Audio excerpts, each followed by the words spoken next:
Welcome to the National Baseball Hall of Fame and Museum here in Cooperstown, New York. I'm Craig Muder, Director of Communications. With me is Tom Shieber, our Senior Curator.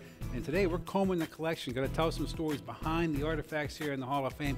One of my all-time favorite artifacts, Tom, is Ted Williams hitter representation. I've always loved how these colorful balls, really leap out at you in these artifacts. Tell me the story behind this. Well, what this is a three-dimensional version of a graphic that Ted Williams put together for his early 1970s book about baseball hitting called The Science of Hitting. So really famous book, gave his philosophy on hitting, which, Ted Williams was uber scientific about hitting. And, that was really critical with him. So he analyzed the heck out of it, and he put together this diagram of 7 balls wide by 11 balls high is essentially his strike zone. Of course, the height's going to change depending on the hitter, but the 7 balls wide is basically, theoretically, according to the rules, the strike zone. And his number one rule, the first rule of hitting, was get a good pitch to hit. That was the first rule. He had lots of rules. That was the first rule.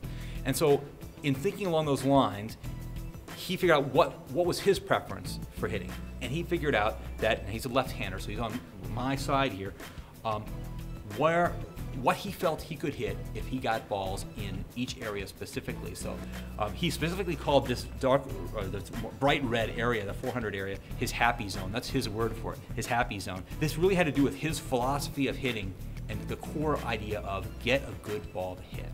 You can really see with technology today on the internet, you can see how this really mirrors pitch locators right now. Is it where people have hot and cold zones, and Ted was doing this all in the analog age where there were no or very rudimentary computers, obviously, and knew what he was doing just with the power of his mind.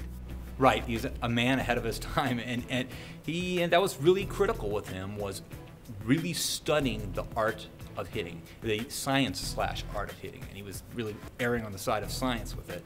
The neat thing about this item is this was based on the graphic from his book, but it was built specifically for an episode of Baseball Bunch. You remember Baseball Bunch?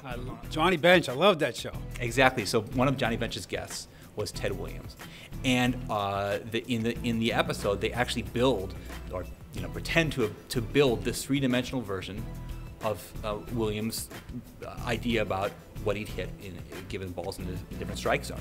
And so they built this, and then when the show was over, they didn't really have a use for it. So it came to the Hall of Fame in the early 1980s, and we exhibited it, and like you said, people love this. They love to stand right next to it. They love to have their picture taken with it, and that's great, and it really does tell a great story about a Hall of Famer, Ted Williams. And so, yeah, it's not going away anytime soon.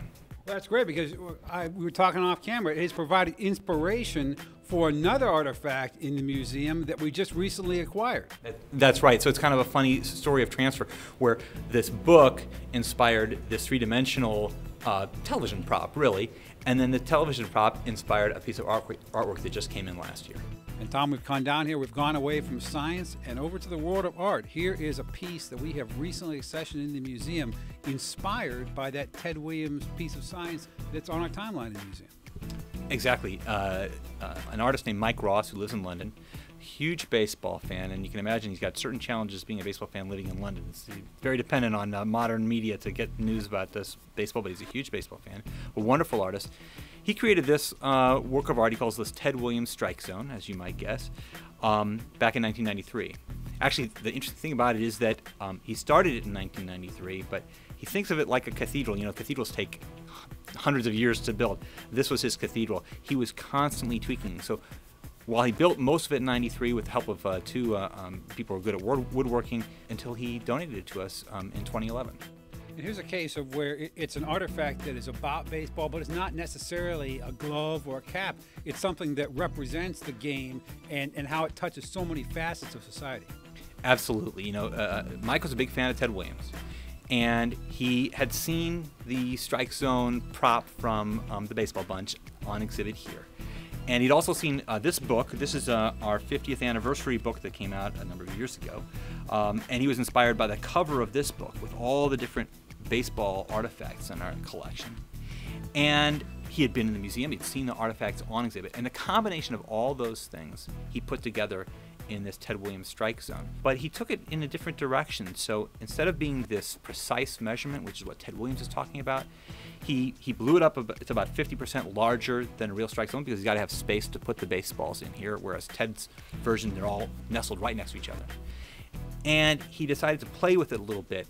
He was very interested in the fact that the strike zone in baseball is this invisible thing, which is a really interesting concept, that something so important is invisible. It doesn't have any, isn't tangible, and in some sense is fluid. You know, yes, you've got a theoretical strike zone that's an exact width, and the height is based on the height of the batter, but that can change a little bit given the angle that the umpire might be looking at things, or how he interprets the rules of what's on the black and what isn't. And Mike really embraced that in creating this piece of art. So it's not perfect. He loves the fact that it's not perfect. You can see there's places here where there used to be baseballs. He moved baseballs around constantly, tweaking it that way. But he wasn't going to try and cover this up. When you're doing artwork, you don't necessarily cover up the changes. That's part of the life of the piece. And he wanted to do that, especially because the strike zone isn't really a perfect thing. It is this sort of fluid thing. So that was a big inspiration here as well. Even the baseball bat, and the neat thing about this baseball bat, this is one bat, he sliced it long way. So if you take a close look, you can see it's only half of a bat that then got sliced into little pieces to fit as an X within the strike zone. But you can see it's sort of, all the pieces don't necessarily match up just perfectly. Once again, he's sort of playing with refraction and how things change in the strike zone. A really neat concept. It's part of one of the almost 40,000 artifacts in the archive at the Hall of Fame. You never know what you're going to find when you start combing the collection. Come to Cooperstown and see for yourself, or visit us online at baseballhall.org.